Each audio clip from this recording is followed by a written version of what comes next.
என்னன்னா சுந்தர தேவி அப்படின்னு அர்த்தம். இந்த தியனாளுக்கு சேவை செய்தவங்க எல்லாரும் பெரும்பாலும் திருமணமாகாதவர்கள். ஆகவே இங்க என்ன பண்ணப்பட்டிருந்ததுன்னா விபச்சாரம் அதிகமாய் நடந்து கொண்டு இருந்தது. பாவம் செய்கிறவர்களுடைய எண்ணிக்கை அதிகமாய் பெருகி கொண்டே இருந்தது. எபேசுவில அப்பல்லோ தைரியமாய் பிரசங்கம் செய்தார். அப்போஸ்தலர் 18வது அதிகாரம் 25வது வசனத்துல அப்பல்லோ என்ன செஞ்சார்? தைரியமாய் பிரசங்கம் பண்ணினார். பாவம் பெருகின ஒரு இடத்துல போய் தைரியமா என்ன செஞ்சார்? பிரசங்கம் பண்ணினார். 3 வருஷம் பவுல் என்ன செஞ்சார்னா இந்த எபேசு பட்டணத்துல ஊழியம் செய்திருக்கிறார். அப்போஸ்தலர் 20வது அதிகாரம் 31வது வசனம். அடுத்தது எபேசுவில தீமோத்தேயுவும் யோவானும் ஊழியம் செய்திருக்கிறார்கள். 1 தீமோத்தேயு 1வது அதிகாரம் 4வது வசனத்தில என்ன பண்ணாங்கன்னா சுவிசேஷத்தை விசுவாசித்தார்கள். அப்போஸ்தலர் நடவடிக்கைகள் 19வது அதிகாரம் 1வது வசனத்திலிருந்து 8வது வசனம் வரைக்கும் என்ன செஞ்சாங்கன்னா சுவிசேஷத்தை பாவம் பெருகி இருந்தது, தேவனுக்கு விரோதமான காரியத்தை செய்தார்கள். ஆனாலும் சுவிசேஷத்தை என்ன செஞ்சாங்க? விசுவாசிச்சாங்க. அடுத்தது பாவ அறிக்கை செய்து மனம் திரும்பினார்கள். பாவ அறிக்கை செய்து என்ன செஞ்சாங்க? மனம் திரும்பி இருக்கிறார்கள். நல்ல வேளை இவங்கெல்லாம் ஒரு மனம் திரும்புதலுக்குள்ள என்ன செஞ்சாங்க? வந்தாங்க. ஞான ஸ்நானம் பெற்று பரிசுத்த ஆவியை பெற்றுக்கொண்டார்கள். அற்புதங்களை கண்டார்கள், அற்புதங்களை பெற்றுக்கொண்டார்கள். தேவ ஆலோசனை முழுவதும் பிரசங்கிக்கப்பட்டது. 3 வருஷம் பவுல் அங்க இருந்திருக்கிறாருன்னு அவர் சும்மாவெல்லாம் இருந்திருக்க மாட்டார். தேவ ஆலோசனை என்ன செஞ்சார்? சொன்னதோடு மட்டுமில்லை, எச்சரிப்பு என்ன செஞ்சார்? எச்சரிப்பும் அங்கே அறிவிக்கப்பட்டது. தெய்வீக ரகசியமும் அங்க என்ன செஞ்சாங்கன்னா அறிவிச்சாங்க. இந்த சபையினுடைய நற்குணங்கள் கிரியை, பிரயாசம், பொறுமை, பொல்லாதோரை சகிக்க முடியாது. அடுத்தது அப்போஸ்தலர் அல்லாதவர்களை தங்கள் அப்போஸ்தலர் என்று சொன்னதை சோதித்து பொய்யர் என்று அறிந்தார்கள். அப்போஸ்தலர் இல்லாம சில பேர் போய் என்ன செஞ்சாங்க? தங்களை முதல்ல அப்போஸ்தலர்கள்னா யாருன்னு கேட்டா, இன்னைக்கெல்லாம் சும்மா அப்போஸ்தலர்கள் அப்படின்னு சொல்லி ஒரு பட்டம் வந்தது. உண்மையான அப்போஸ்தலர்கள்னா யார் அப்படின்னா என்ன சொல்லுவாங்கன்னு கேட்டீங்கன்னா, நம்மோடு கூட இருந்து இயேசு கிறிஸ்து இருந்த காலத்திலிருந்து அவர் அடிக்கப்பட்டு உயிர் தெழுந்ததை பார்த்தவங்க தான் யாரு? அப்போஸ்தலர்கள் அப்படின்னு சொல்லி சொல்லுவாங்க. ஆனால் இன்றைக்கு அப்போஸ்தலர்கள் அப்படின்னா சாதாரண ஒரு பட்டமாக மாறி போச்சு. ஆனா இன்னொரு புறத்துல சபைகள் சீர்பொருந்தும் பொருட்டு ஆண்டவர் யாரை வச்சிருக்கிறார்? அப்போஸ்தலர்களை வைத்திருக்கிறார். யார் அந்த அப்போஸ்தலர்கள்? அவருடைய சீசர்களை என்ன செஞ்சார்? வச்சிருந்தார். அப்போஸ்தலர் அல்லாதவர்கள் சிலர் போய் தங்களை என்ன சொல்றாங்கன்னு கேட்டா, அப்போஸ்தலர்கள் சொன்னதை அவங்க ஒத்துக்க மாட்டேன்ட்டாங்க. இளைப்படையாமல் பிரயாசப்பட்டாங்க. இந்த சுவிசேஷம் அறிவிக்கப்பட்ட உடனே அதை பற்றி இளைப்படையாமல் பிரயாசப்பட்டாங்க. தேவன் வெறுக்கிறதான நிக்கோலாய் மதஸ்தரை என்ன செஞ்சாங்க? வெறுத்தாங்க. நிக்கோலாய் மதஸ்தர் யாருங்கிறத நம்ம பின்னாடி பார்க்கலாம். சபையில் இருந்ததான குறைபாடு, நற்குணங்களை பார்த்தோம். சபையில் இருந்த குறைபாடு என்னன்னு கேட்டா, ஆதியில் இருந்த அன்பை என்ன செஞ்சிட்டாங்க? விட்டுட்டாங்க. ஆண்டவர் சொல்லுவார், ஆதியில் இருந்த அன்பை விட்டா என்று உன் பேரில் எனக்கு குறை உண்டுன்னு சொல்லுவார். அப்ப அதுக்கு ஒரு தேவ ஆலோசனை இந்த சபைக்கு சொல்லப்படுகிறது. விழுந்து போன நிலைமையை நினைக்க வேண்டும்ங்கிறார். அதாவது சபையில ஆதியில் இருந்த அன்பை விட்டுட்டாலும் என்ன பண்ணாலும் எங்க விழுந்தாங்களோ அதை என்ன செய்யுங்க? நினைச்சு பாருங்க அப்படின்னு சொல்லி, 2வது நினைச்சுக்கிட்டே உட்கார்ந்துருந்தா பத்தாது, மனம் திரும்பணும். அடுத்தது ஆதியில் கொண்டிருந்த கிரியைகளை என்ன செய்யணும் அப்படின்னு சொல்லி சொல்லுவார். சபைக்கு தேவனுடைய எச்சரிக்கை, இந்த எபேசு சபைக்கு சீக்கிரமாய் தேவன் வருவார். மனம் திரும்பவில்லை என்றால் விளக்கு தண்டு நீக்கப்படும். இந்த விளக்கு தண்டுங்கிறது கிறிஸ்துவை பற்றி சொல்லி இருக்கிறது. அப்படி இவங்க மனம் திரும்பாத பட்சத்துல ஆண்டவர் என்ன சொல்றாருன்னு கேட்டா, இந்த கிறிஸ்துவை இவர்களிடத்திலிருந்து எடுத்து விடுவேன் அப்படின்னு சொல்றார். சரி, இவங்க ஆதி அன்பை விட்டதுக்கு என்ன ரீசன்? ஆதியில நல்லா இருந்தாங்க, அன்பா இருந்தாங்க, ஏன் விட்டுட்டாங்கன்னு கேட்டா, எச்சரிப்பை அசட்டை பண்ணினார்கள். ஆண்டவர் கொடுத்த எச்சரிப்பை என்ன செஞ்சாங்க? அசட்டை பண்ணினார்கள். அப்போஸ்தலர் 20வது அதிகாரம் 28லிருந்து 30 வரைக்கும். சபையிலிருந்தே சிலர் எழும்பி கள்ள போதனை செய்தார்கள். சபையிலிருந்தே சில பேர் எழும்பி என்ன செஞ்சாங்க? நூதனமான உபதேசங்கள், கள்ள உபதேசங்கள். அதாவது கள்ள போதனை அப்படின்னா என்ன? முதல்ல இன்னைக்கு நிறைய பேர் என்ன சொல்லுவாங்கன்னு கேட்டீங்கன்னா, யாராவது ஒருத்தரை எடுத்துக்குவாங்க. யாராவது ஒருத்தர் எடுத்துட்டு கள்ள போதகர் அப்படின்னு சொல்லி ஒரு முத்திரை குத்த ஆரம்பிப்பாங்க. கள்ள போதனைன்னா என்ன? இப்போ ஒரு பிரசங்கம் பண்றாங்க, அவங்க தெரிஞ்சோ தெரியாமலோ ஏதோ ஒரு பிரசங்கம் பண்றதுல ஒரு தவறான வார்த்தை வந்துருச்சு, தவறான டாக்டரின் வந்துருச்சுன்னா, அடுத்த நாள் காலையில பைபிள்ல இருந்து பிரசங்கம் பண்றதை சில பேர் நிறுத்திட்டு எதிலிருந்து ஆரம்பிப்பாங்கன்னு கேட்டா, அடே அவன் இப்படி பிரசங்கம் பண்ணானடா, அவன் கள்ள போதகன் அப்படின்னு ஆரம்பிப்பாங்க. கள்ள போதனைன்னா என்னன்னா, முதல்ல கள்ளன்னா என்னன்னு கேட்டா திருடன் அர்த்தம். தெரிஞ்சே செய்யறவங்க என்ன பண்றாங்க? தெரிஞ்சே செய்யறதுக்கு பேர் தான் என்னது? கள்ளத்தனம். அப்ப கள்ள போதகர்னா என்னன்னா, தெரிஞ்சே இது தப்புன்னு தெரிஞ்சே அதை செய்யறாங்க இல்லையா, அவங்க தான் கள்ள போதகர்கள். ஏதோ உபதேசத்துல ஒரு நாள் ஒரு தப்பா பிரசங்கம் பண்ணிட்டாரு, அதனால அவர் கள்ள போதகர் அப்படிங்கிறது என்னது? ஏற்றுக்கொள்ள முடியாத ஒன்று. சரி, சபையிலிருந்தே சிலர் எழும்பி என்ன செஞ்சாங்கன்னு கேட்டா கள்ள போதனை செய்ய ஆரம்பித்தார்கள். ஆடுகளைப் போல ஓநாய்கள் இருந்தது. கள்ள தீர்க்கதரிசிகள் என்ன செஞ்சாங்க? எழும்பினாங்க. பவுல் கண்ணீரோடு 3 வருஷம் சொன்ன தேவ ஆலோசனையை நினையாமற் போனார்கள். 3 வருஷம் சாதாரணமான ஒரு மனுஷன் போயெல்லாம் அங்க பிரசங்கம் பண்ணல. புதிய ஏற்பாட்டுல 3/4 பகுதியை பிடிச்சிருக்கிற ஒரு மனுஷன் தான் யாரு? பவுல். கூட இருந்த பேதுரு இந்த 3/4 பகுதியை பிடிச்சிருந்தாரான்னு பார்த்தா இல்ல. ஆண்டவரோடவே கூட இருந்தார் 3.5 வருஷம், அவர் பிடிச்சாரான்னு பார்த்தா இல்ல. பாதியில ரட்சிக்கப்பட்ட ஒரு மனுஷன் புதிய ஏற்பாட்டுல 3/4 வாசி என்ன செஞ்சிருக்கிறார்? பிடிச்சவர். கண்ணீரோடு என்ன பண்ணாருன்னா இந்த சபைக்கு போய் 3 வருஷம் ஆலோசனை சொன்னாரு. ஆனா அதையும் இந்த மக்கள் என்ன பண்ணிட்டாங்கன்னா நினைக்காம விட்டுட்டாங்க. இங்க சபை ஆரம்பிச்சு 36 வருஷங்கள் கழித்து இளம் தலைமுறையினர் எழும்பி தவறான பாதையில் வழி நடத்தி கொண்டு போனார்கள். இளம் தலைமுறையினர் எழும்பி என்ன செஞ்சாங்க? தவறான பாதையில் வழி நடத்தி கொண்டு போனார்கள்.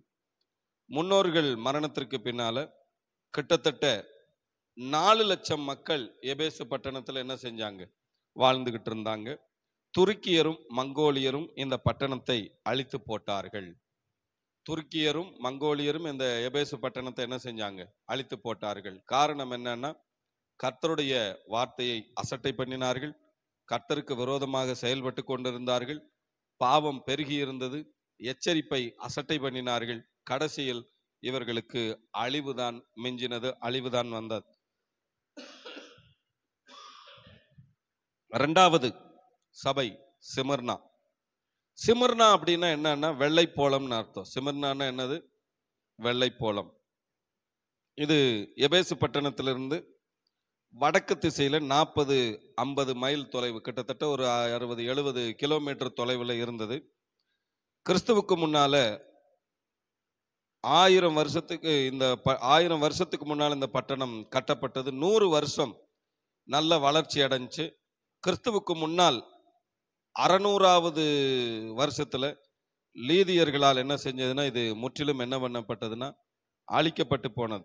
மறுபடியும் கிமு 300ல, கிறிஸ்துவுக்கு முன்னால 300ல மறுபடியும் கட்டுனாங்க இந்த பட்டணத்தை. முன்னிலும் அதிக வளர்ச்சி அடைந்தது. சிமர்னா துருக்கியில செல்வம் மிகுந்த ஒரு பட்டணமா இருந்தது. சிமர்னா எங்க? துருக்கியில இருக்கக்கூடிய ஒரு பட்டணம். இது செல்வம் மிகுந்த ஒரு பட்டணம். இந்த பட்டணமும் ஏஜியன் கடற்கரையிலும் கடலுக்கும் மலைகளுக்கும் இடையே பிரம்மாண்டமான கட்டடங்களை கொண்டிருந்ததுனால இந்த பட்டணம் கடல் மட்டத்திலிருந்து 450 அடி ஹைட்ல இருந்தது. படிப்படியா அரைவட்ட வடிவத்தில் இருந்தது. எப்படி இருந்ததுன்னா ஸ்டெப்பா இருந்தது. பார்த்தா 450 அடி உயரத்தில் இருந்தது.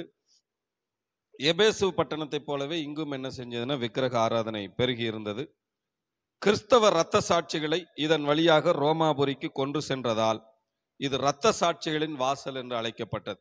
சிமர்னா இரத்த சாட்சிகளின் வாசல் அப்படின்னு அழைக்கப்பட்டது. காரணம் என்னன்னு கேட்டா, இரத்த சாட்சியா மரிக்க போறவங்களை இது வழியா தான் என்ன செஞ்சாங்க? கொண்டுட்டு போனாங்க. அந்த நாட்கள்ல தேச பக்தி அப்படின்னா என்னன்னு கேட்டீங்கன்னா, அரசனை வணங்குவது. தேச பக்தின்னா என்னது? இன்னைக்கு தேச பக்தினா நாட்டின் மேல ஒரு வைராக்கியமா இருக்கிறது. நாட்டை யாராவது தப்பா பேசினா ஒத்துக்க மாட்டேன். தேசிய கீதம் பாடினா அட்டென்ஷன்ல நிக்கணும். இது எல்லாம் ஒரு தேச பக்தி. தேச பக்தின்னு சொன்னா நாட்டின் மேல என்ன இருக்கணும்? ஒரு ஒரு கண்ணு, நாட்டு மேல ஒரு வைராக்கியம். ஆனா அன்னைக்கு என்ன இருந்ததுன்னா, அரசர்கள் மேல் தேச பக்தின்னு சொன்னா ராஜாக்கள் மேல என்ன இருந்ததுன்னு கேட்டீங்கன்னா, வணங்குனாங்க. பிடிச்சி வணங்கி அவங்கள உட்கார வச்சு வணங்கி, அதுதான் தேச பக்தின்னு சொல்லி இருந்தது. இதை மறுதலித்த கிறிஸ்தவர்களை, பெரும்பாலும் இந்த அரச வணக்கங்களை மறுதலித்தவர்கள், அரச வணக்கங்களை ஏற்றுக்கொள்ளாதவர்கள் யாருன்னு கேட்டீங்கன்னா கிறிஸ்தவர்கள் தான். அதனால தான் கிறிஸ்தவர்கள் என்ன பண்ணப்பட்டாங்கன்னா, மிகவும் கொடூரமான முறையில் துன்புறுத்தப்பட்டார்கள். அப்போஸ்தலனாகிய யோவானின் சிநேகிதனான போலிகார்ப் என்பவர் சிமர்னா சபையில் தேவனை சேவித்து வருகையில் கிபி 155 அவரது 86வது வயதில் தீயிட்டு கொளுத்தப்பட்டார். அப்போஸ்தலனாகிய யோவான் யாரு? பக்மூல் இருந்தார் இல்லையா, அவருக்கு நண்பராயிருந்த போலிகார்ப்புங்கிறவரை 86 வயசு எத்தனை? வயசான தாத்தாவை பிடிச்சிட்டு போய் நீ இயேசுவை வணங்குறேன்னு சொல்லி என்ன பண்ணாங்க? தீய வச்சு எரிச்சாங்க. அவ்வளவு கொடூரமான ஒரு பகுதி தான் இந்த சிமர்னா பட்டணம். சிமர்னாக்கு தேவனிடத்திலிருந்து வரக்கூடிய செய்தி என்னன்னு கேட்டீங்கன்னா, உன் கிரியைகளை அறிந்திருக்கிறேன். ஆண்டவர் என்ன சொல்றாரு? உன் கிரியைகளை அறிந்திருக்கிறேன் அப்படின்னு சொல்லி சொல்றார்.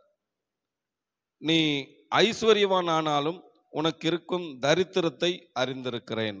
இது ஒரு முக்கியமான ஒரு சம்பவம். ஐஸ்வர்யவான் ஆனாலும் உனக்கு இருக்கும் தரித்திரத்தை என்ன செய்கிறேன்? அப்படின்னா என்னதான் வசதி இருந்தாலும் இவங்க கிட்ட ஒண்ணுமே என்ன இருக்குது? இல்லாத மாதிரியே இருக்கு. என்ன இருந்தாலும் இவங்க கிட்ட இல்லை. அதாவது பார்க்கறதுக்கு இருக்கிற மாதிரி இருக்கிறாங்க, இல்லை. யூதர் அல்லாதோர் தங்களை யூதர் என்று சொல்லும் தேவ தூசணத்தை அறிந்திருக்கிறேன். அப்போ யூதர் இல்லை, ஆனா என்னன்னு சொல்லிக்கிறாங்க? யூதர். இன்னைக்கு ஒண்ணும் இல்லை. அவங்க என்ன படிச்சிருக்கிறீங்கன்னு கேட்டீங்கன்னா, 5வது கூட பாஸ் பண்ணியிருக்க மாட்டாங்க. நான் எம்ஃபில் முடிச்சிருக்கிறேங்கன்னுவாங்க. ஒண்ணுமே கேட்க மாட்டாங்க. நீ என்ன பண்ற, உங்க வீட்டுல எல்லாம் என்னன்னா, நான் ஏதாவது ஒரு பெரிய கேஸ்ட் ஒன்று எடுத்து சொல்லிட்டு இருப்பாங்க. இதெல்லாம் என்னன்னா, யூதர் அல்லாதோர் தங்களை யூதர்ன்னு சொன்ன மாதிரி சில. அடுத்தது, படப்போகும் பாடுகளை குறித்து பயப்படாதே. யாருக்கு? தேவனிடத்திலிருந்து இவங்களுக்கு வரக்கூடிய செய்தி என்ன? படப்போகும் பாடுகளை குறித்து என்ன செய்யாத? பயப்படாதே அப்படின்னு சொல்றார். உங்களை சோதிக்க பிசாசானவன் சிலரை காவலில் போடுவான். 10 நாட்கள் உபத்திரவப்படுவீர்கள். மரண பரியந்தமாய் உண்மையா இருக்கும்போது ஜீவ கிரீடம் கொடுக்கப்படும். ஜெயம் பெறும் பொழுது 2ஆம் மரணம் சேதப்படுத்தாது. நல்ல கவனிங்க. உங்களை சோதிக்கும்படி பிசாசானவன் சில பேர் எங்க போடுவான்? காவல்ல போடுவான். 10 நாட்கள் உபத்திரவப்படுவீர்கள். எத்தனை நாட்கள்? 10 நாட்கள். அது என்ன 10 நாட்கள்ங்கிறத பின்னால விவரமா இருக்குது, அதை பார்க்கலாம். மரண பரியந்தம் உண்மையா இருக்கிற போது ஜீவ கிரீடம் என்ன செய்யப்படும்? கொடுக்கப்படும். சரி, ஏன் நமக்கு உபத்திரவங்கள்? பாடுகள் நமக்கு அருளப்பட்டிருக்கிறது. பிலிப்பியர் 1:29 பாடுகள் நமக்கு என்ன செய்யப்பட்டிருக்கிறது? அருளப்பட்டிருக்கிறது. தேவனுடைய சுதந்திரராகும்படி கிறிஸ்துவுடனே மகிமைப்படும்படியும் பாடுகள் என்ன செய்கிறது? வருகிறது. ஆத்துமாக்களுக்காக பாடுகள் என்ன செய்து வருது? தேவன் மேல் பற்றுதலாயிருக்கும் மனச்சாட்சி நிமித்தம் பாடுதல் வருகிறது. இதையெல்லாம் தாண்டி கிறிஸ்தவர்களாயிருக்கிறதுனாலேயே என்ன செய்து பாடுகள் வருகிறது. மேலும் தேவ பக்தி நிமித்தம் நடக்க மனதாயிருக்கிற யாவரும் என்ன செய்வாங்களாம்? நடக்கிறவர்கள் சொன்னா கூட பரவாயில்ல, நடக்க அப்படின்னு சொன்னா தேவ பக்தியா நடக்கணும்னு ஒரு முடிவு பண்ணியிருந்தாவே என்ன ஆயிரும்? ஆமா. தேவனுடைய ராஜ்யத்தின் நிமித்தமும் நீதி நிமித்தமும் என்ன செய்யுது? பாடுகள் வருகிறது. சோதனையோடு பாடுகள் சேர்ந்து வருகிறது. சரி, பாடுகள் வரும்போது நம்ம என்ன செய்யறது? பயந்து ஓட வேண்டுமா? பின்வாங்கி போக வேண்டுமா? ஆண்டவரே, இந்த தொந்தரவெல்லாம் நம்மளுக்கு ஆகாது, நம்மளை ஆள விட்டுருங்கன்னு சொல்லணுமா? என்ன செய்ய வேணும்னு கேட்டா 2 கொரிந்தியர் 1:6 பவுல் சொல்றார், பாடுகள் வரும்போது அதை என்ன செய்யணுமா? சகிக்க வேண்டும்.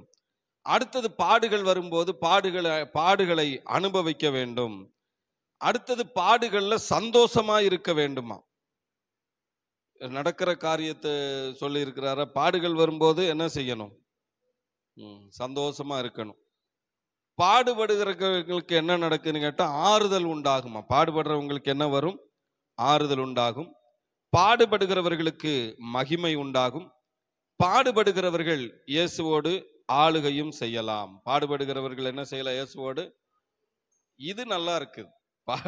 அதாவது ஆறுதல் உண்டாகிறது, மகிமை உண்டாகிறது, இயேசுவோடு ஆளுகை செய்யறதெல்லாம் நல்லா தான் இருக்கு. ஆனா இந்த மேல பார்த்தோம் இல்லையா, சகிக்க வேண்டும், அனுபவிக்க வேண்டும், பாடுகள் வருகிற போது சந்தோஷமா இருக்க வேண்டும்ங்கிறதெல்லாம் கொஞ்சம் பிரச்சனையா தான் இருக்கு. சரி, மேல நம்ம ஒரு காரியத்தை பார்த்தோம். சிலரை பிசாசானவன் எங்கே போடுவான்? காவல்ல போடுவான். 10 நாட்கள் உபத்திரவப்படுவீர்கள் அப்படின்னு சொல்லி நம்ம பார்த்தோம். முதலாவது நூற்றாண்டுல சபை ஒளிந்து போகுங்கிற அளவுக்கு துன்பம் உண்டானது. அதாவது முதலாவது நூற்றாண்டுனா இயேசு கிறிஸ்து வந்ததுல இருந்து ஒன்னு வருஷத்துல இருந்து 100 வருஷம் வரைக்கும் என்னன்னு கேட்டீங்கன்னா, சபை ஒளிஞ்சே போகும், இனிமேல் சபையே இருக்காதுங்கிற அளவுக்கு உபத்திரவம் என்ன செஞ்சது? இருந்துகிட்டு இருந்தது.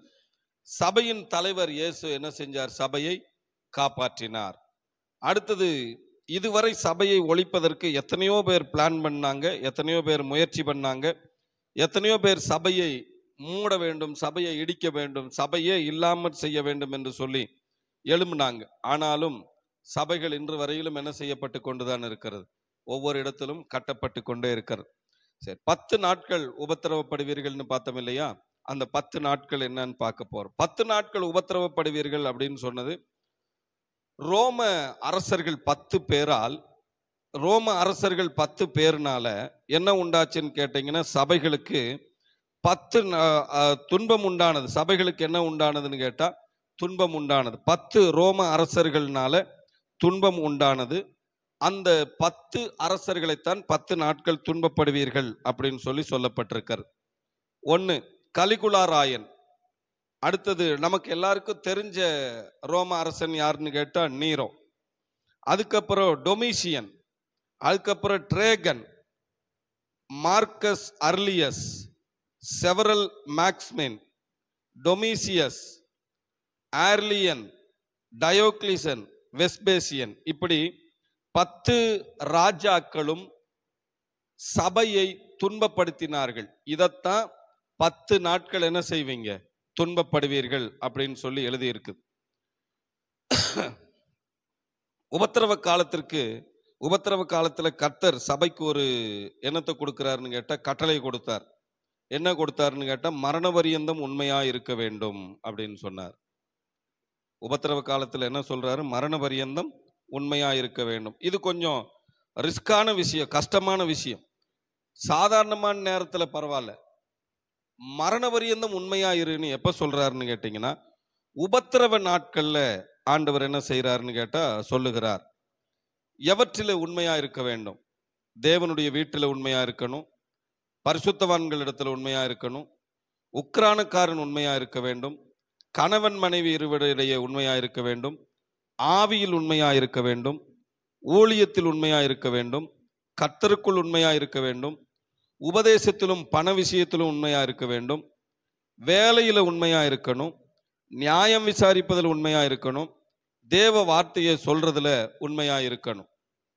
கிறிஸ்தவர்களா இருக்கிற நாம் எதுல உண்மையா இருக்க வேண்டும் அப்படின்னு சொல்லி பார்த்தோம்னா, இந்த காரியங்களில் எல்லாம் நம்ம என்ன செய்யணும்னு கேட்டா உண்மையா இருக்கணும். உண்மையா இருக்கிறதுனால என்ன ஆசீர்வாதங்கள் வருது? கர்த்தர் உண்மையுள்ளவர்களை பாதுகாக்கிறாரு. உண்மையுள்ள மனுஷன் பரிபூரண ஆசீர்வாதங்களை பெறுவான். உண்மையுள்ளவர்கள் தேவனோடு வாசம் பண்ண முடியும். இப்படி உண்மையா இருக்கிறதுனால் பல ஆசீர்வாதங்கள் நமக்கு வருகிறது.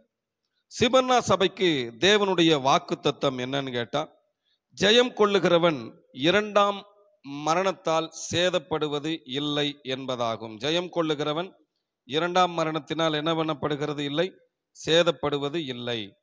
ஜெயம் கொள்ளுகிறவர்கள் அப்படின்னா யாருன்னா, தேவனுடைய அந்த தேவனுக்காக வரக்கூடிய துன்பத்துல, தேவனுக்காக வரக்கூடிய பிரச்சனைகள்ல, தேவனுக்காக வரக்கூடிய எல்லா காரியத்திலும் உண்மையா இருக்கிறவர்கள் தான் ஜெயம் கொள்ளுகிறவர்கள். அப்படிப்பட்டவர்களை 2வது மரணம் என்ன செய்யாதுன்னு கேட்டா சேதப்படுத்தாது அப்படின்னு சொல்லி ஆண்டவர் சொல்லி இருக்கிறார். ஆமென். அடுத்தது பெர்கமு. 3வது சபைக்கு பெயர் பெர்கமு. பெர்கமு அப்படின்னா என்ன அர்த்தம்னா மனம் முடித்தவள் அப்படின்னு பேர். பெர்கமு பட்டணம் சிமர்னாவுக்கு வடக்கே 50 மைல் தொலைவில் வட்ட வடிவத்தில் இருந்திருக்கிறது.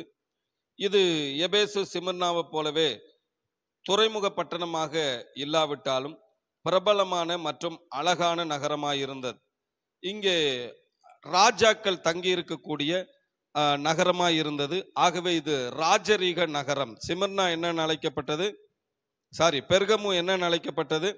ராஜரீக நகரம் அப்படின்னு அழைக்கப்பட்டது.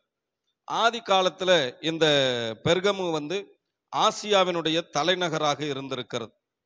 ரோம அரசனுடைய பிரதிநிதி ஒருவன் இங்கு தங்கி இருந்து இந்த நகரினை கண்காணித்து வந்தான். இவனுடைய சின்னம் போர் வாள். தன் மனதின்படி ஆண்டு யாரை வேண்டுமானாலும் கொலை செய்வான். என்ன கொடுமை பாருங்க. அதாவது ஒரு பிரதிநிதி, ரோம அரசனுடைய பிரதிநிதி இங்க இருக்கிறான். இவனுடைய சின்னம் என்னன்னு கேட்டீங்கன்னா போர் வாள். இவன் யாரை வேண்டுமானாலும் என்ன செய்யலாம். அவங்க நல்லவங்களா இருக்கலாம், கெட்டவங்களா இருக்கலாம், உண்மையானவங்களா இருக்கலாம், பொய்யானவங்களா இருக்கலாம், பணக்காரங்களா இருந்திருக்கலாம், ஏழையா, யாரா இருந்தாலும் யாரை வேணுமானாலும் கொலை செய்வதற்கு இவனுக்கு என்ன இருந்தது? அதிகாரம் இருந்தது. இங்கே புகழ்பெற்ற கலாசாலைகள், படிப்பதற்கு நிறைய இடங்கள் இருந்தது. விஞ்ஞானம், மருத்துவம், இந்த துறைகளில் பெர்கமு சிறந்து விளங்கியது. இங்கு உள்ள நூலகத்தில் 7 லட்சம் புத்தகங்கள் இருந்தனவாம். அடே அப்பா, எத்தனை வருஷத்துக்கு முன்னால? 1900 வருஷங்களுக்கு முன்னால என்ன இருந்ததுன்னா 7 லட்சம் புத்தகங்கள் இருந்திருக்கிறது. பாபிலோனிய வணக்கத்தின் தலைமை பீடமாக இந்த இடம் இருந்தது. கல்தேய அரசனும் பூசாரியமாயிருந்த முதலாம் அத்லஸ் பெர்சிய சேனைக்கு பயந்து ஓடி பெர்கமுவில் அடைக்கலம் புகுந்தான். அப்பொழுது தனது விக்கிரகங்களையும் எடுத்துக்கொண்டு பெர்கமுவில் ஸ்தாபித்து விக்கிரக ஆராதனை ஸ்தலமாக மாற்றிவிட்டான். தஞ்சம் புகுந்து இருப்பதற்கு ஓடி வந்த ஒருவன் கடைசியில் என்ன பண்ணிட்டான்னு கேட்டீங்கன்னா அந்த நகரத்தை, அந்த இடத்தை என்னவா மாற்றிட்டான்? விக்கிரக ஸ்தலமாக மாற்றி விட்டான். ஆகவேதான் இதை பற்றி வெளிப்படுத்தல் 7:13 சாத்தானின் சிங்காசனம் இருக்கும் இடம் என்று பெர்கமுவை பற்றி சொல்லப்பட்டிருக்கிறது.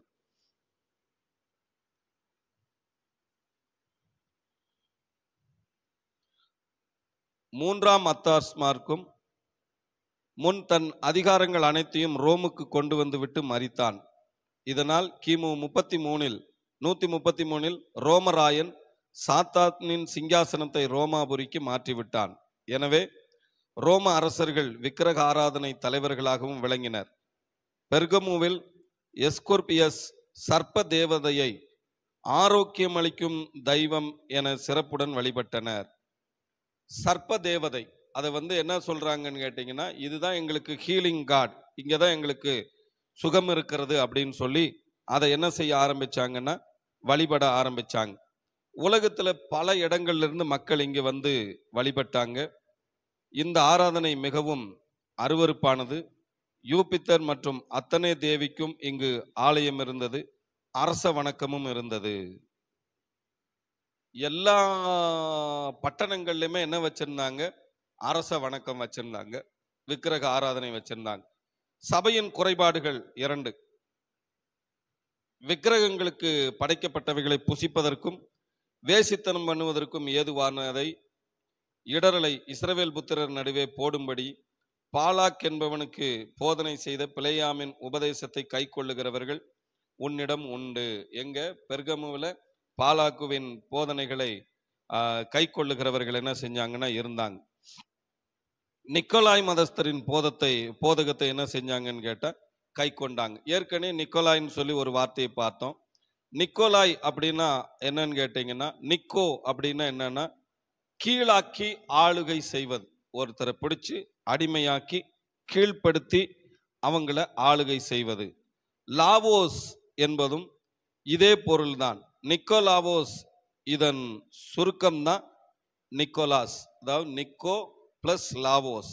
நிக்கோனாலும் லாவோஸ்னாலும் கீழாக்கி ஆளுகை செய்வது. இப்போ இந்த கீழாக்கி ஆளுகை செய்வது நிக்கோ லாவோஸ் தான் சுருக்கி நிக்கோலாஸ் அப்படின்னு சொல்லி என்ன செஞ்சதுன்னா வந்தது.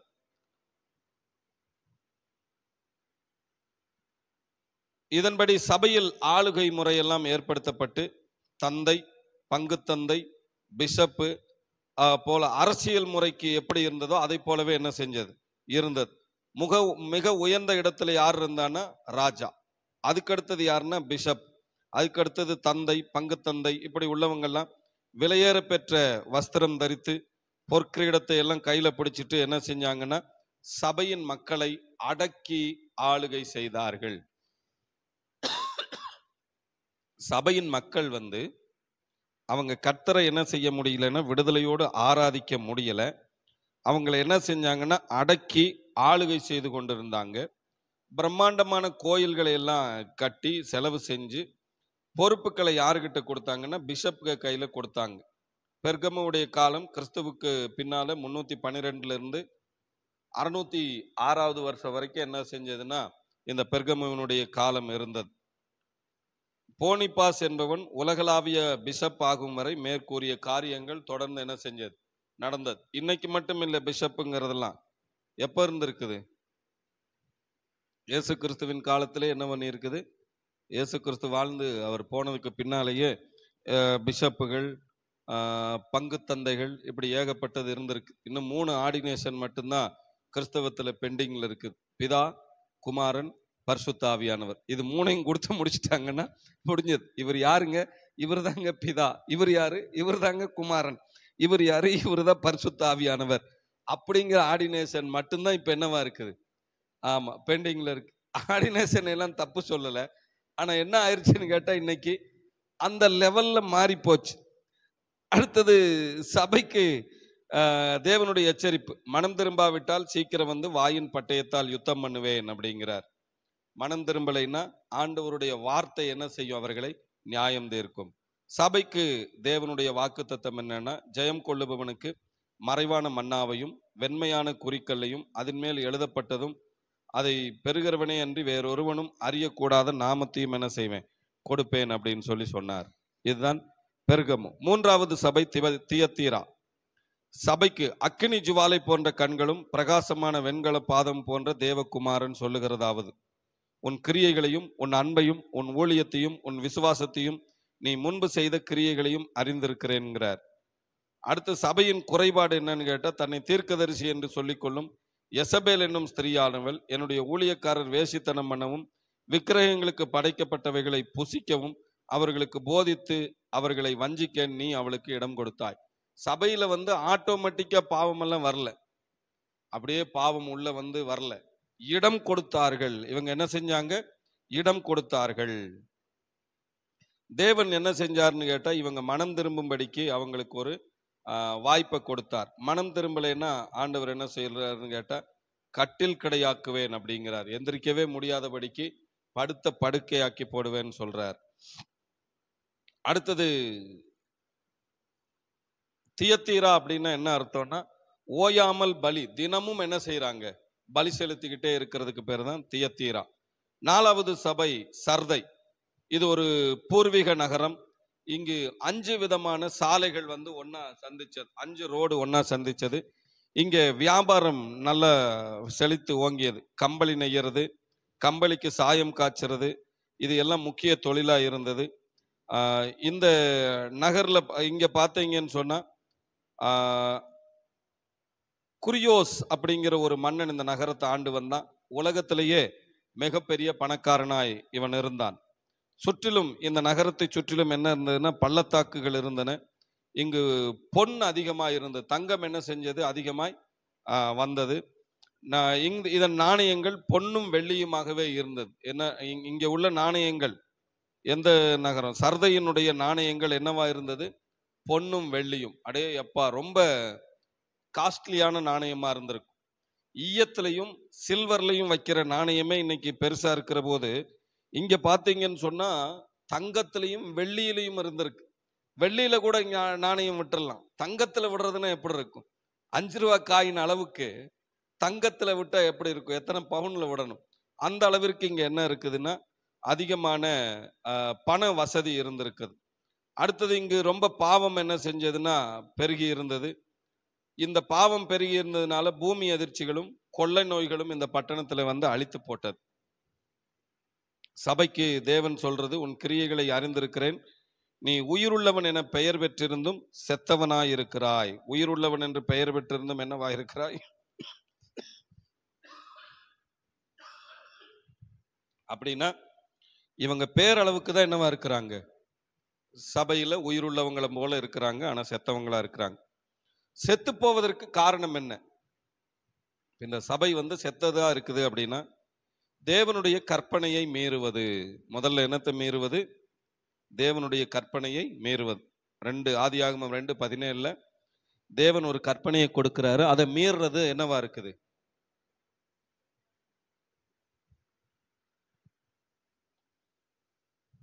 அது பாவம்.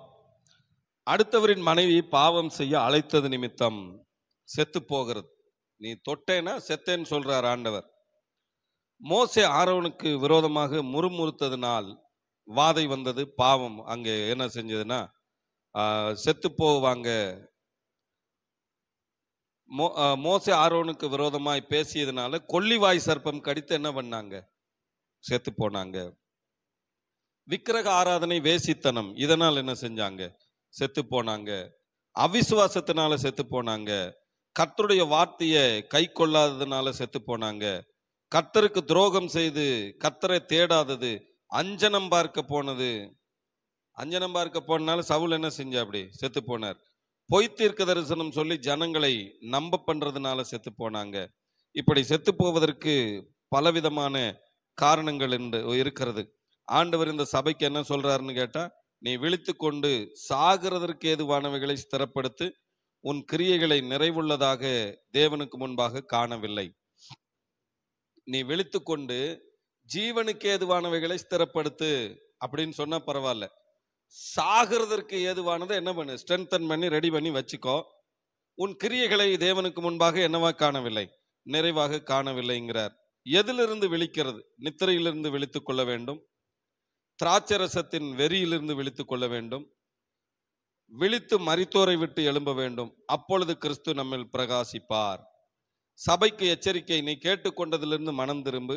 விழித்திராவிட்டால் திருடனை போல வருவேன், நான் வரும் வேளை உனக்கு தெரியாதுங்கிறார். வாக்குத்தத்தம் சபைக்கு என்ன சொல்றாருன்னா, ஜெயம் கொள்ளுகிறவன் எவனோ அவனுக்கு வெண்வஸ்திரம் என்ன செய்யப்படும்? தரிப்பிக்கப்படும் அப்படின்னு சொல்றார். 6வது சபை பிலதெல்பியா. பிலதெல்பியான்னா என்னன்னு கேட்டா சகோதர சிநேகம்னு அர்த்தம். இன்னைக்கு நிறைய சபைகள் பிலதெல்பியா சபைன்னு வச்சிருக்கு. எபேசு சபைன்னு யாரும் வைக்கல. பிலதெல்பியான்னா என்ன? அது ஒரு இடம் இல்லையா?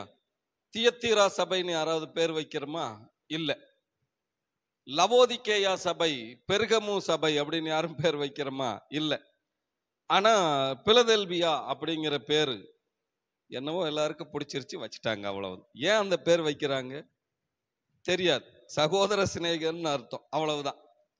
அப்போ சகோதர சிநேகம்னா பிரதரன் அசம்பிளி எல்லாம் பிலதெல்பியான்னு வச்சுக்கலாம் இல்லையா? சரி, சகோதர சிநேகம்னு அர்த்தம். ரோமில் இருந்து கீழ் பகுதிக்கு செல்றவங்க ராஜ நடைபாதை இந்த பகுதியில் என்ன செஞ்சதுன்னா இருந்தது. பிலதெல்பியாவில் ஒரு எரிமலையும் இருந்தது. இங்க திராட்சை தோட்டங்கள் எல்லாம் என்ன செஞ்சதுன்னா இருந்தது. இங்க கிட்டத்தட்ட 25 தேவாலயங்கள் இருந்திருக்கிறது. பிலதெல்பியாவில் அந்த நாட்கள்லயே எத்தனை சபை இருந்திருக்கிறது? 25 தேவாலயங்கள் இருந்திருக்கிறது. ரோம அரசன் ட்ரேகன் கிறிஸ்தவர்களை துன்பப்படுத்திய போது இந்த ஒரு பட்டணம் மட்டும் காக்கப்பட்டது. மற்ற எல்லா பட்டணத்திலும் துன்பம் பெருகி இருந்த போது இந்த பட்டணம் மட்டும் காக்கப்பட்டது. ஏன் காக்கப்பட்டதுன்னு தெரியுமா? எதனால இந்த பட்டணம் மட்டும் காக்கப்பட்டது? ட்ரேஜன் ஏன் இந்த பட்டணத்தை மட்டும் விட்டுட்டான்னா, வேற ஒண்ணும் இல்லை, அங்க அடிக்கடி எரிமலை இருந்ததுனால, பூமி எதிர்ச்சி வந்ததுனால போனா செத்து போயிருவோமோன்னு பயந்து அவன் என்ன செய்யல, அங்க வரல. அதனாலதான் அவன் என்ன செஞ்சுட்டான்னா விட்டுட்டான், வேற ஒன்றும் கிடையாது. இங்கு 4 மலைகள் மேல் கட்டப்பட்டிருந்தது. இது பார்த்தா 4 மலைகள் மேல கட்டப்பட்ட ஒரு நகரம் மாதிரி இருந்தது. திராட்சை தோட்டங்கள் அதிகமாக இருந்தது. சபைக்கு தேவனுடைய வாக்குத்தத்தம் 3வது அதிகாரம் 11வது வசனம். ஆலோசனை என்னன்னு கேட்டீங்கன்னா 3வது அதிகாரம் 11வது வசனம் படிங்க பார்க்கல. வெளிப்படுத்தின விசேஷம் 3:11. இதோ சீக்கிரமாய் வருகிறேன், ஒருவனும் உன் இடத்தை எடுத்துக்கொள்ளாதபடிக்கு உனக்குள்ளதை என்ன செய்ய பற்றி கொண்டு. இது சபைக்கு என்னவா இருக்குதுன்னா தேவனுடைய வாக்குத்தத்தம். லவோதிக்கேயா அப்படின்னா என்னன்னா, வழக்கம் போல அப்படின்னு அர்த்தம். லவோதிக்கேயான்னா என்ன அர்த்தம்? வழக்கம் போலன்னு அர்த்தம். இந்த அந்தியோடு என்கிற அரசன் இந்த பட்டணத்தை என்ன செஞ்சான்? லவோதிக்கேயாவை கட்டினா. இந்த அரசனுடைய மனைவியினுடைய பெயர் என்னன்னு கேட்டீங்கன்னா லவோதிக்கேயா. அதனுடைய ஞாபகமா தான் இந்த இடத்துக்கு பேருக்கு என்னன்னு வச்சான்? லவோதிக்கேயான்னு பேர் வச்சான். வேற ஒன்றும் விஷயம் கிடையாது. அவனுடைய மனைவியினுடைய பெயர் என்ன செஞ்சிட்டான்? வச்சிட்டான். இப்ப தெரியுதா ஏன் யாரும் லவோதிக்கேயா சபையின் பேர் வைக்கிறது இல்லைன்னு? மற்ற பிலதெல்பியா சொல்லி வைக்கிறோம். ஏன்னா சகோதர சிநேகம்னு அர்த்தம். லவோதிக்கேயான்னா என்னன்னா அந்தியோடுங்கிற ஒரு அரசனுடைய மனைவியின் பெயர். சரி, அடுத்தது இது தொழில்துறை நல்ல பெருக்கமா இருந்தது. ரோம அரசு இந்த பட்டணத்திற்கு பொருளுதவியெல்லாம் நிறைய கொடுத்துக்கிட்டு இருந்தாங்க. இது இங்குள்ள ஆட்டிலிருந்து கிடைத்த ஆட்டு முடி என்ன செஞ்சதுன்னா ஒரு நல்ல பளபளப்பான முடியா இருந்ததுனால இங்க என்ன செஞ்சதுன்னா நல்ல வியாபாரம் பெருக ஆரம்பிச்சது. இங்க ஒரே சமயத்துல 30,000 பேர் உட்காரக்கூடிய பெரிய நாடக சாலை இருந்தது. ஒரே டைம்ல 30,000 பேர் உட்கார்ற அளவுக்கு அன்னைக்கே என்ன பண்ணி இருக்கிறாங்க? நாடக சாலை எல்லாம் வச்சிருந்திருக்கிறாங்க.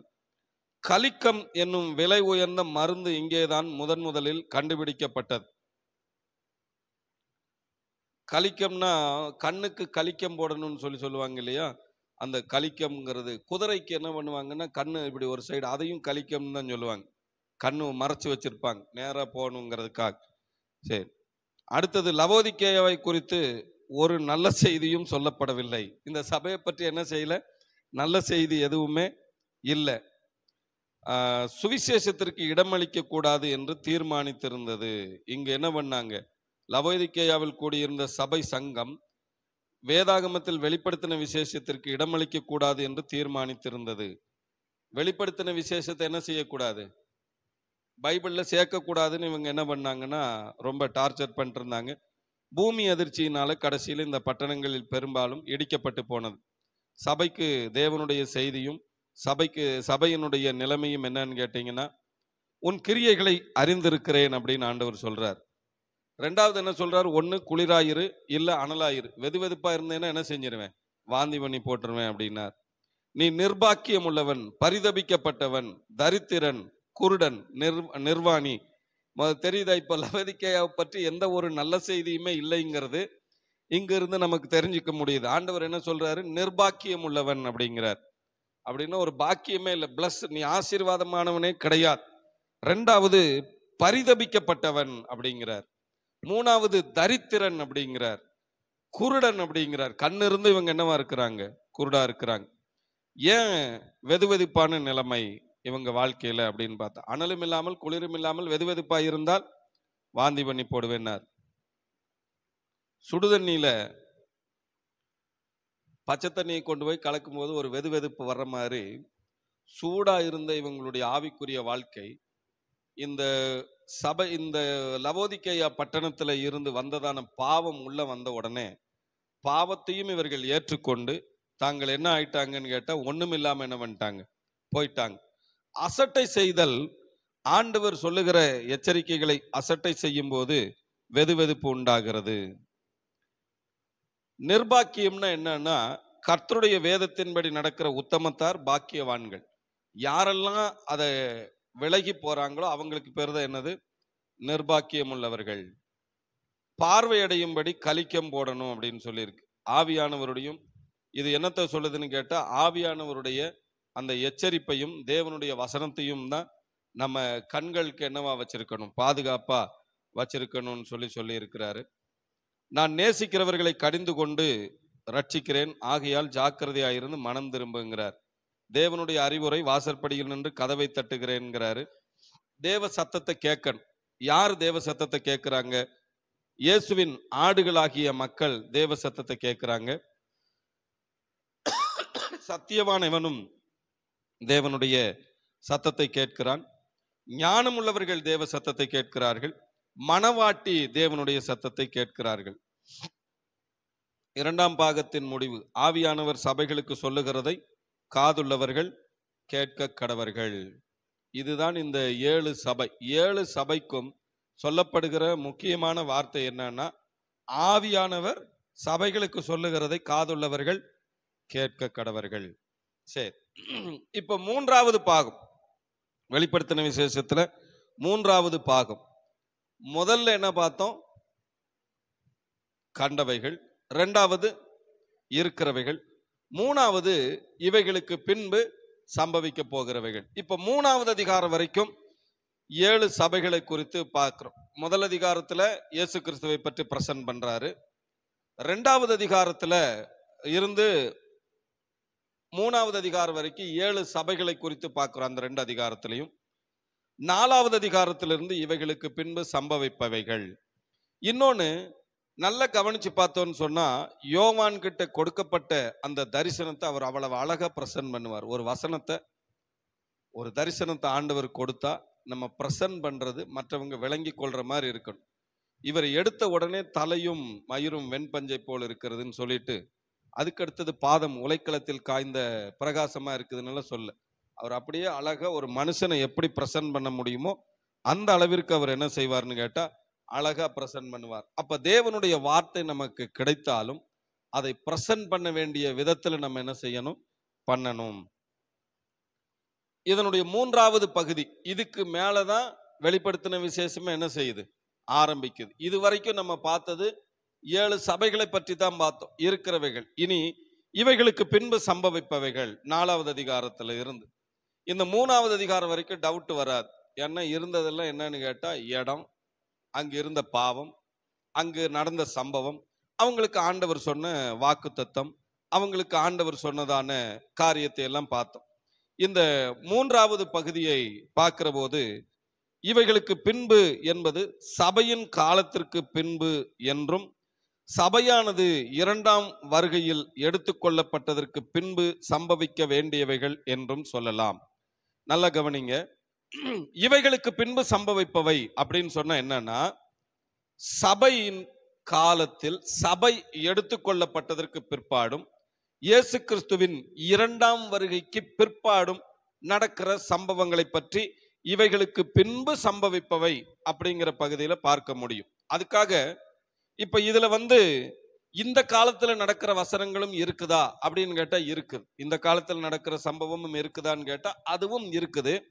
ஆனா முக்கியமாக சபைக்கு பிற்பாடு நடக்க வேண்டிய காரியங்களை பார்க்க முடிகிறது. முதலாவது, அவர் திறக்கப்பட்ட வாசலை பார்க்கிறாரு. அதிலிருந்து தேவகுமாரன் இறங்கி வருவதற்கும் சபையை உள்ளே அழைத்து செல்வதற்கும் திறந்த பரலோக வாசல். 4வது அதிகாரம் 1வது வசனத்தை படிங்க பார்க்கலாம்.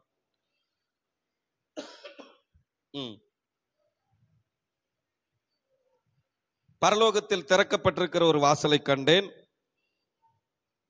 எக்கால சத்தம் போல. பரலோகத்திலிருந்து திறக்கப்பட்டிருக்கிற ஒரு வாசலை கண்டேன். இந்த வாசல் தேவகுமாரன் இயேசு கிறிஸ்து இறங்கி வருவதற்கும் சபையை, மக்களை அழைத்து செல்லுவதற்கும் திறந்திருக்கிற ஒரு வாசல். இது தேவன் பேசிய வார்த்தையின் சத்தம், தமது மக்களை ஆயத்தமாக்கும் கடைசி எக்கால தோனி. அடுத்தது என்ன சொல்லியிருக்குன்னா, இங்கே ஏறி வா அப்படிங்கிற ஒரு வார்த்தை இருக்குங்களா? படிங்க பார்க்கலாம். எத்தனாவது வசனம்? படிங்க.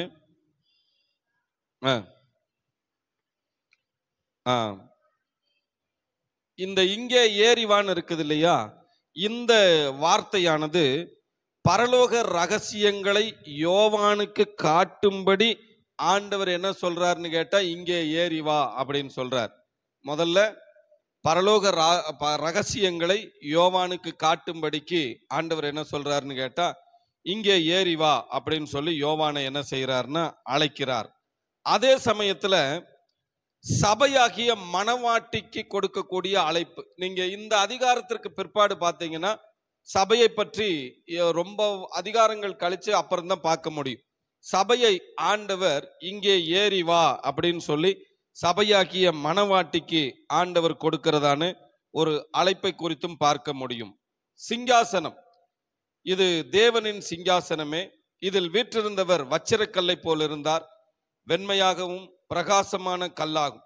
இது தேவாதி தேவன், பிரகாசம் உள்ளவர், பரிசுத்தமுள்ளவர் என்பதை காட்டுகிறது. சிவப்பு கல் விலையேற பெற்றது, தேவன் விலையேற பெற்றவர், வெண்மையும் சிவப்புமானவர் என்பதை பற்றி காட்டுகிறது. அடுத்தது வானவில் என்னத்தை காட்டுதுன்னு கேட்டீங்கன்னா, தேவனுடைய இரக்கத்தை காட்டுகிறது. ஆண்டவர் என்ன சொல்றாருன்னு கேட்டா, இந்த வானவில்லை நான் வானத்துல வைக்கிற போது மக்கள் மேல் என்ன செய்கிறேன், இரக்கமா இருக்கிறேன், இனிமேல் தண்ணீரினால் இந்த பூமியை அழிக்க மாட்டேன் அப்படின்னு சொல்லுவார். அப்போ இது தேவனுடைய இரக்கத்தை வானவில் காட்டுகிறது. 24 மூப்பர்கள் வெண்வஸ்திரம் தரித்திருந்தார்கள். இவங்க யாருன்னு கேட்டீங்கன்னா ஜெயம் கொண்டவர்கள். இந்த 24 மூப்பர்கள் யாருன்னு சொல்லி பார்த்தோம்னா 12 கோத்திர தலைவர்கள். யாரு? யாக்கோப்பினுடைய பிள்ளைகளாகிய 12 கோத்திர பிதாக்கள், கோத்திர தலைவர்கள். அடுத்தது 12 சீசர்கள். இந்த 12 கோத்திர பிதாக்களும் பழைய ஏற்பாட்டினுடைய சபைக்கு அடையாளமா இருக்கிறாங்க. 12 சீசர்களும் புதிய ஏற்பாட்டினுடைய சபைக்கு அடையாளமா இருக்கிறார்கள். இவங்க தான் இந்த 24 மூப்பர்கள். அங்க பாத்தீங்கன்னா என்ன கேக்குதுன்னா, மின்னல்கள், இடி முழக்கங்கள், இது எல்லாம் எதற்கு அடையாளமா இருக்குதுன்னு கேட்டீங்கன்னா, நியாய தீர்ப்புக்கு அடையாளமா இருக்கிறது. நியாய தீர்ப்புக்கு என்னவா இருக்குது? அடையாளமா இருக்கிறது.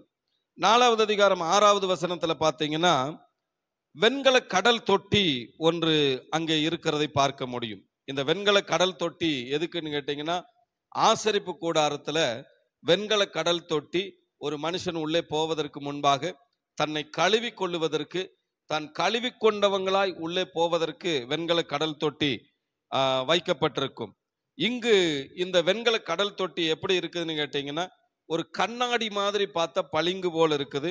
அது எதற்கு அடையாளமா இருக்குன்னு கேட்டா, பூமியிலேயே நாங்கள் இயேசுவின் இரத்தத்தினாலே கழுவப்பட்டு விட்டோம், இங்கு நாங்கள் கழுவப்பட வேண்டிய அவசியமில்லை, இயேசுவின் இரத்தத்தினாலே கழுவப்பட்டவர்களாக நாங்கள் பரலோகம் வந்து விட்டோம் அப்படிங்கிறதற்கு அடையாளமாகத்தான் அங்கே கழுவப்படாமல் அவர்கள் பரிசுத்தவான்களாய் இருக்கிறோம், பரலோகத்திற்கு போகக்கூடிய எல்லாரும் பரிசுத்தவான்களாய் இருப்பதற்கு அடையாளமாக இது என்ன பண்ணுதுன்னு கேட்டீங்கன்னா, ஒரு கண்ணாடி, தண்ணி என்னவா மாறி நிக்குது?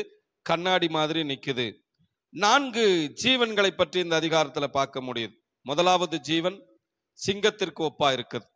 2வது ஜீவன் காளைக்கு ஒப்பா இருக்கிறது. 3வது ஜீவன் மனுஷ முகம் உள்ளதா இருக்கிறது. 4வது ஜீவன் கழுகு முகமா இருக்கிறது. இந்த 4 காரியமும் என்னத்தை நமக்கு நினைவுபடுத்தி காண்பிக்கிறது?